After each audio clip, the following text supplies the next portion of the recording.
একখণ্ড জায়গা দিয়েছে এই ঢাকার বুকে। এটিকে ঘিরেই আসলে আমরা অনেক অনেক অনেক স্বপ্ন দেখছি। আমাদের সংগঠন যেহেতু সকল পর্দার অভিনয় শিল্পী সংগঠন, সকল শিল্পীদের জন্যই আসলে আমরা ওল্ড হোমটা করতে চাই। কাছে মনে হয় যে আমাদের কাজ বোধহয় মাত্র শুরু হলো। মানে আমরা স্বপ্ন দেখেছিলাম যে অ্যাক্টর সিকিউরিটির একটি নিজস্ব জায়গা হবে, ভবন হবে, সেটাকে ঘিরে আমরা অ্যাক্টর্স হোম তৈরি করব। সেই অ্যাক্টর্স হোমের আপনার অ্যাক্টিং স্কুল থাকবে, ওল্ড হোম থাকবে, আমাদের নানান রকম আয়োজন থাকবে, রিক্রিয়েশন সেন্টার থাকবে। তো সব কিছু মিলে একজন পরিপূর্ণ অভিনেতা হিসেবে গড়ে ওঠার জন্য যা যা প্রক্রিয়া আছে, সমস্ত প্রক্রিয়াগুলো যেন এখান থেকেই হতে পারে, সেই জন্যই আমরা সেই চেষ্টা করেছিলাম। এবং আমরা বাংলাদেশ সরকারের কাছে কৃতজ্ঞ, মাননীয় প্রধানমন্ত্রী জননেত্রী শেখ হাসিনার কাছে কৃতজ্ঞ।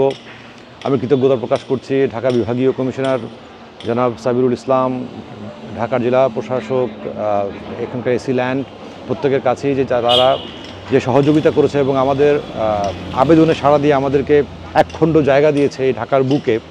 এটিকে ঘিরেই আসলে আমরা অনেক অনেক অনেক স্বপ্ন দেখছি। তো আজকে মাত্রই কাজ শুরু হয়েছে। তো সেই জায়গা থেকে একটা অন্যরকম অনুভূতি, মানে কথা বলা আমার জন্য খুব ডিফিকাল্ট। মানে আমি এত বেশি উত্তেজিত যে দুরাত ধরে ঘুমাচ্ছি না। এবং সব কিছু মিলে এই জায়গাটাকে সুন্দর করে প্রত্যেকটা অভিনয় শিল্পীর প্রাণের জায়গা করে তুলতে পারলেই আসলে বোধহয় আমরা সাকসেসফুল হব। তার আগে আসলে আমরা কাজ করে যাচ্ছি, কতটুকু পারি দেখা যাক।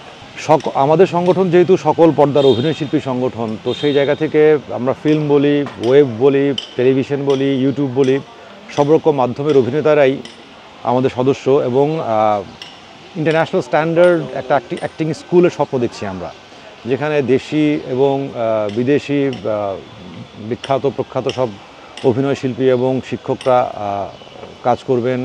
নবীন অভিনয় শিল্পীরা তৈরি হবেন, আমাদের অগ্রজ অভিনয় শিল্পীরা সেখানে তাদের অভিজ্ঞতা দান করবেন, পড়াবেন। তো সেই জায়গা থেকে সব রকম অভিনয় শিল্পীদের জন্যই আমরা বিশ্বাস করি যে এটা একটা অনন্য জায়গা হয়ে উঠবে।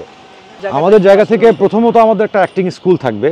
আমরা একটা ওল্ড হোম করতে চাই আমাদের প্রবীণ অভিনয় শিল্পীদের জন্য, যারা বিভিন্ন কারণে একা হয়ে গেছেন। আমরা দেখি যে অনেকের সন্তানরা বিদেশে চলে যায়, আবার অনেকের অর্থনৈতিকভাবেও খুব ভালো অবস্থায় থাকেন না। তো সব রকম অভিনয় শিল্পী এবং পরবর্তীতে সকল শিল্পীদের জন্যই আসলে আমরা ওল্ড হোমটা করতে চাই। সব ক্ষেত্রে শিল্পীরাই সেখানে থাকার সুযোগ পাবেন। মানে আমি বৃদ্ধ বয়সে এই ওল্ড হোমে থাকতে চাই। তো সেই স্বপ্ন থেকে ওল্ড হোমের ভাবনাটা করা। আমাদের এখানে একটা বুক ক্যাফে থাকবে। আমাদের শিল্পীরা নিজেরা কোথাও যেতে পারেন না, কোথাও বসলে ফ্যানরা তাদেরকে ঘিরে ধরে, একটু ব্যক্তিগত সময় কাটাতে পারেন না, একটু কফি খেতে খেতে গল্প করতে পারেন না কারোর সাথে, একটা বই পড়তে পারেন না। তো আমরা একটা বুক ক্যাফে করতে চাই, যেখানে অভিনয় শিল্পীরা নিজের মতো করে সময় কাটাবে এবং চাইলে একটা দুটো বই পড়বে। আমাদের একটা অডিও ভিজুয়াল লাইব্রেরি করার ইচ্ছা আছে, ছোটোখাটো একটা অডিটোরিয়াম করার ইচ্ছা আছে, যেখানে দেশ বিদেশের সমস্ত ধ্রুপদী চলচ্চিত্র, মুক্তিযুদ্ধভিত্তিক চলচ্চিত্র, সাহিত্য নির্ভর চলচ্চিত্রগুলো নিয়মিত প্রদর্শনী হবে। আমাদের একটা জিমনেশিয়াম করার ইচ্ছা।